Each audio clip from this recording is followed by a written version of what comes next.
त्यामध्ये भाजपच्या स्थानिक नेत्यांनी खोडा घातला, त्याचा पुरावा माझ्याकडे आहे. कदाचित काल मुख्यमंत्र्याला त्यांनी काही चुकीची माहिती दिली असावी, परंतु आता निवडणुकीचा काळ आहे. ह्या निवडणूक झाल्यानंतर मी मुख्यमंत्री साहेबाला त्यांनी दिलेला प्रस्ताव मी पुन्हा एकदा त्यांना दाखवेल. त्यांचा गैरसमज जर झाला असेल, आमच्यात काय गट होते, तट होते, भांडण होतं, हा विषय बाजूला, परंतु त्यांनी दिलेल्या शब्दाचं पालन मी केलं, भाजपच्या स्थानिक नेत्यांनी केलं नाही, हे तेवढं सत्य आहे.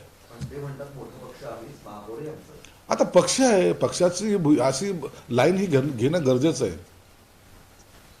आता उभाटा बी चाललाय, तो म्हणतो की आम्ही सत्ता आणणार.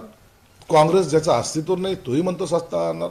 म्हणून पक्षाचे नेते, प्रत्येक नेते ही सत्ता आपलीच येईल हे ठामपणे सांगत असतात. त्याच्यामुळं कदाचित मतामध्ये काहीतरी वाढ होईल, टक्केमध्ये वाढ होईल असा त्यांचा समज असावा. परंतु या ठिकाणी शिवसेनेला दरवेळेला या संभाजीनगरच्या जनतेने प्रायोरिटी दिलेली आहे, 1 नंबरवर आणलेलं आहे.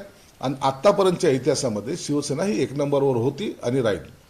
रोहित पवारनं एक ट्विट केलंय, तुमच्या मतदारसंघातला एक व्हिडिओ ट्विट केलाय वाळूचा.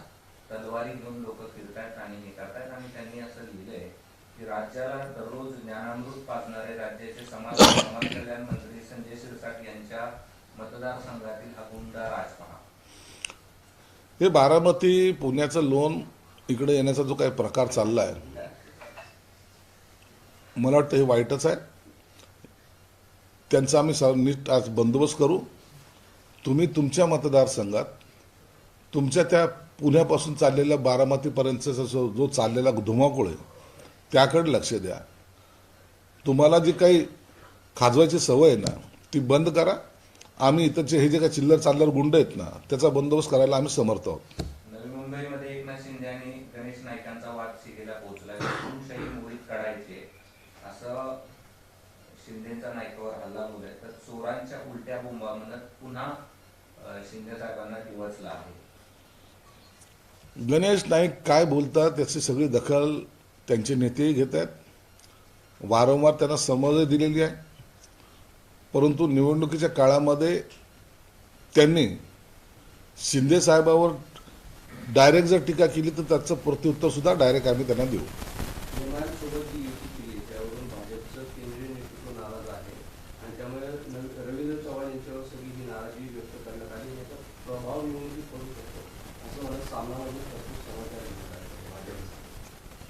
भाजपच्या त्या पक्षाने काय भूमिका घेतली, एमआयएम बरोबर युती केल्याचं माध्यमातून कळालं. आणि मला वाटतं देवेंद्र फडणवीस साहेबांनी त्याच्यावर स्पष्टीकरण दिलेलं आहे. म्हणून आता हा वाद वगैरे संपलेला आहे. एमआयएम बरोबर कुठेही त्यांची सुद्धा युती नाही. त्यामुळं वारंवार त्यालाच पुन्हा हवा देणं हे योग्य नाही. त्या मुलाखतीतला एक इंटरेस्टिंग प्रश्न आहे, राज उद्धव ठाकरेंचा प्रचार इतका सायलेंट कसा आणि तरीही तुम्हाला मुंबई जिंकायचा आत्मविश्वास कसा वाटतो, असं त्यांनी प्रश्न विचारला. त्यावर राज ठाकरेंचं उत्तर आहे का, आम्ही खूप आधीपासून हे सगळं नियोजित सगळं काम करतोय, कोपऱ्यात गेलोय, सभा घेत नाही याचा अर्थ आम्ही काम करत असं नाही. ठाणे आणि मुंबईत आम्ही सगळं पिंजून काढलेलं आहे आणि याच पद्धतीने कामाने आम्हाला विजयाचा विश्वास आहे. नाही, राजसाहेब आहे, त्यांची बोलण्याची शैली वेगळी आहे. परंतु राजसाहेब कोपऱ्यात गेल्याने पक्ष वाढतो किंवा सीट निवडून येत आहेत हा गैरसमज आहे. मला सर्वांच्या समोर जाणं गरजेचं होतं. आणि तुमचा सुद्धा या युतीमध्ये किती वापर केला जाईल याबद्दल तुम्हालाही चांगली कल्पना आहे. ज्यांच्या मागे कोणी नव्हतं त्यांना आता तुमच्याशिवाय पर्याय नव्हता, म्हणून ही मजबुरीने झालेली युती आहे. देवेंद्र फडणवीस असं म्हणाले, जे मुंबईमध्ये जन्माला आलेले आहे ते म्हातारा होईपर्यंत ते विकास मुंबईचा करू शकले नाही, आता काय विकास करणार, ते म्हातारे झाले. ठाकरेंना उद्देशून असं म्हणाले. आणि त्यात म्हणाले नाही, ही वस्तुस्थिती पहा ना तुम्ही. महानगरपालिकेवर सत्ता कुणाची? शिवसेनेची. दरवेळेला दर पावसाळ्यामध्ये मुंबई तुंबत कुणामुळे होती? दरवेळेला तिथं खड्डे का पडत होते? अनेक अपघात का होत होते? कोणतं गार्डन डेव्हलप तुम्ही केलं? कोणते मोठे कामं केलेत?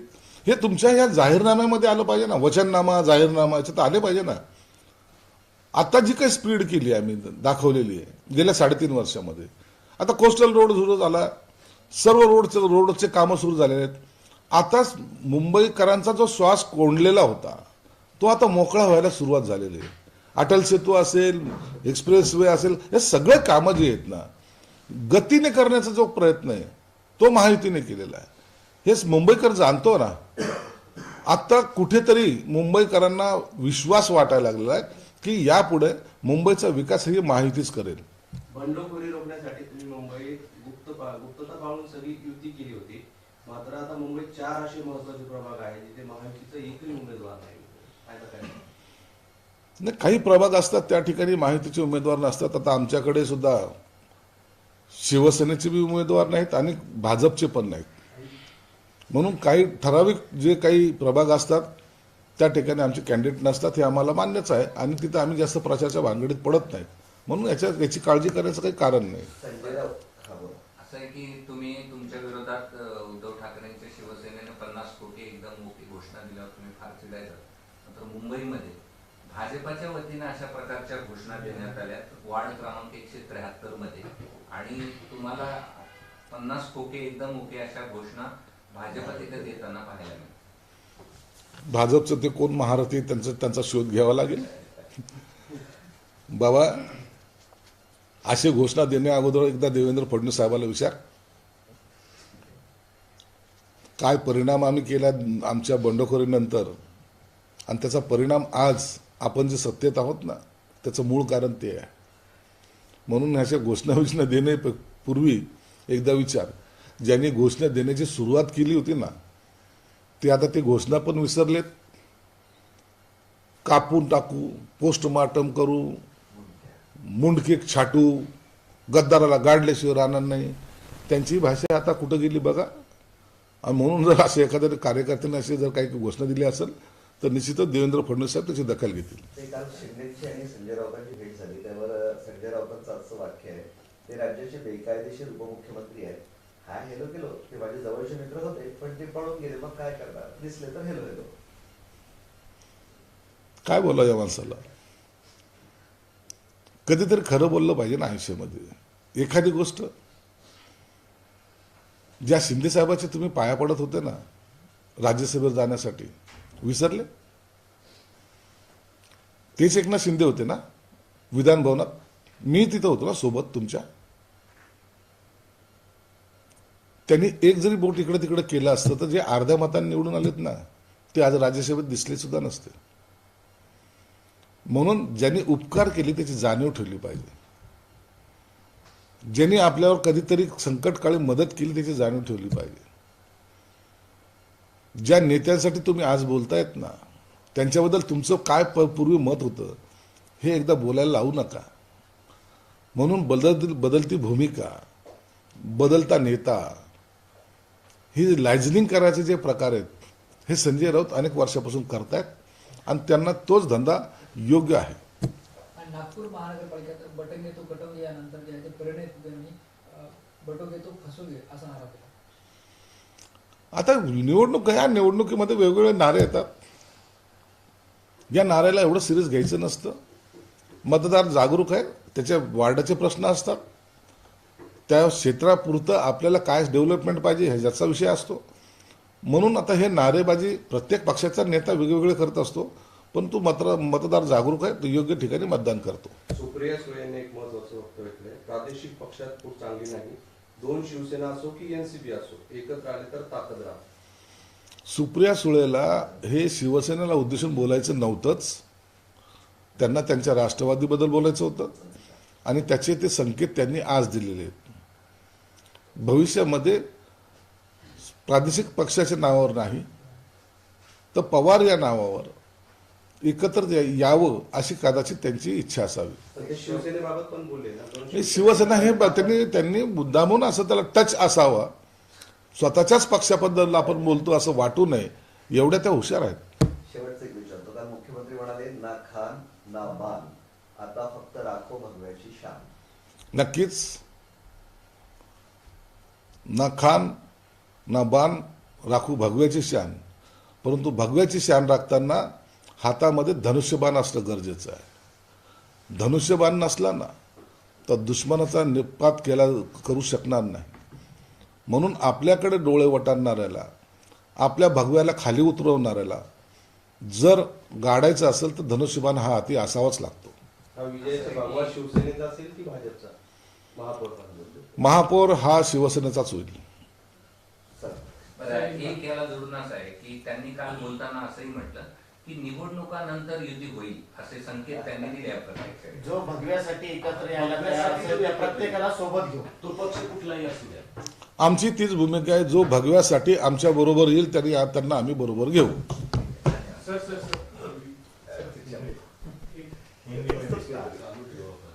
सर उमर खालिद और शर्जील इमाम को मृत्युदंड मिलना चाहिए इस प्रकार हायकोर्ट ते सर. उमर खालिद अली हा, ठीक आहे, ठीक आहे. पूजा, पूजा. सर उमर खालिद को और शर्जील इमाम को मृत्युदंड मिलना चाहिए इस प्रकार की डिमांड जो है जगत गुरु रामभद्र चौधरी की. देखिए जो भी चालू नहीं करा हद तेरी की. हाँ सर उमर खालिद और शर्जील इमाम को मृत्युदंड मिलना चाहिए इसकी मांग जो है जगत गुरु रामचंद्र की. देखिए जो भी देश के खिलाफ काम करेगा, कोई भी कौम का वो हो, किसको भी बिलोंग करता हो, अगर देश के खिलाफ जाता है तो उसको तो फांसी देना चाहिए. ऐसा नहीं है कि पर्टिकुलर कोई लोग ही देश के खिलाफ कार्रवाई करते.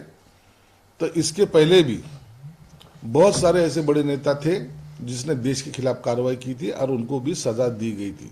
इसलिए वो धर्मगुरु ने जो कहा है शायद वो इसी के वजह से कहा होगा कि उन्होंने देश के खिलाफ अगर कुछ बात की होगी कि उसके वजह से उन्होंने बयान दिया होगा. सर तुर्कमान गेट मस्जिद पर जो है कांग्रेस के पूर्व मंत्री सलमान खुर्शीद ने कहा है कि जो अवैध है उस पर कार्रवाई हुई है, सरकार को धन्यवाद देना चाहिए और जो हुआ है वो कानून के हिसाब से सही हुआ है. डेवलपमेंट के अंदर जो इलीगल भले मस्जिद हो मंदिर हो आना नहीं चाहिए.